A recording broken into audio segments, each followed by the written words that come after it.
Say, old boy, can anyone tell me why we're DLC in a war that we were in years before the Americans?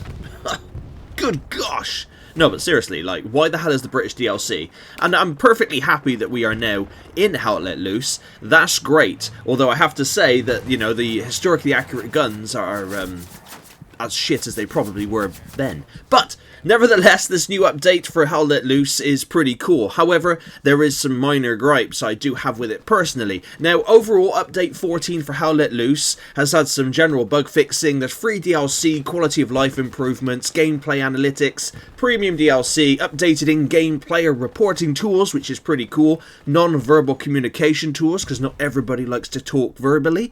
I can relate. There's also improved player locomotion, which basically I think just means that you run and move a lot better. And I can attest, yes, you can. You can like dive to prone from sprinting, which is pretty cool. Not in a flashy Call of Duty way, more in a realistic sort of British way. I mean, we wouldn't want to spill our tea, you know what I'm saying? And of course, it introduces the British forces.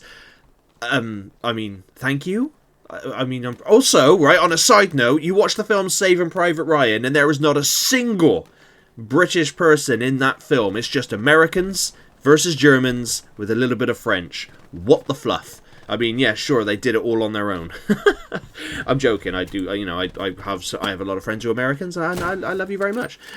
Anyway, it also adds in a plethora of new weapons, which is pretty cool, and artillery, new vehicles, a couple of new maps. It's even put in a couple of new Steam achievements, which are pretty meaty. You got to play 50 matches on both of the new maps, which is pretty cool. They've made some fixes to the HUD. They've made some optimization improvements. However, I don't know if it was the server I'm on, and you may or may not see it in this footage that I captured, but it was a bit rubber bandy and a bit all over the place, and I had some frame rate drops here and there which I never had before. Now, I'm sure that it's just a couple of creases that are in this update that need to be ironed out, but yeah, like, still Hell Let Loose is an amazing game. It's still well worth it. You can still die very quickly, which is never a bad thing really in a war game. The only thing you do have to bear in mind is that the game, the new map's a desert, so there is a lot of open ground.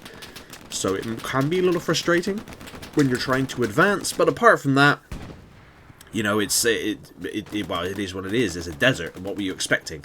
There's not going to be like a turd load of barricades and trees knocking about through a desert. But apart from that, it's yes, it's pretty cool.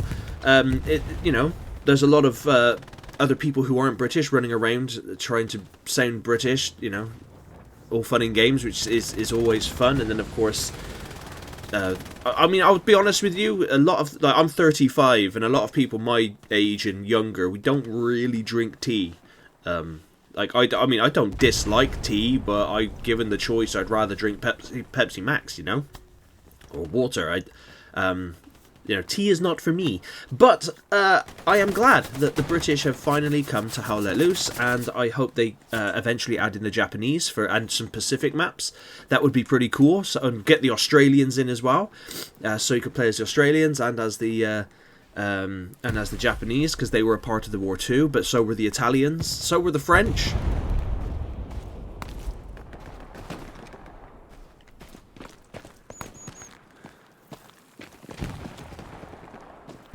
Rustics are so inept. Nearly takes the honor out of victory. Nearly. I don't know why the British were just allocated with African maps. I mean, yes, we did incredibly well during the African campaign, but also we did on D-Day. It wasn't just the Americans that went across the British Channel, you know. We all went across the British Channel. We all fought together. We were all there. So I'd like to see the British implemented into some French maps, into some European maps. That would be pretty cool. But overall, if you are thinking about picking up Hell Let Loose now, I would do it, because I think the price is going to increase, because they plan on releasing a lot of content for it now. Finally, the developers are acknowledging its existence. And if you are from the UK, I'd advise trying to stick to a UK server. They can get rammed pretty quick, so you may or may not have to sit in a queue or just time it right. and because I don't know why, but some of the US servers, the pings are so high. But it's the only server I could get into last night because I wanted to give it a go, because the update kind of snuck up on me. I mean, I was anticipating it, but boom, there it was. So yeah, thank you very much for watching. Please let me know in the comments of how Let Loose is a game you've picked up or you want to play, and thank you for watching.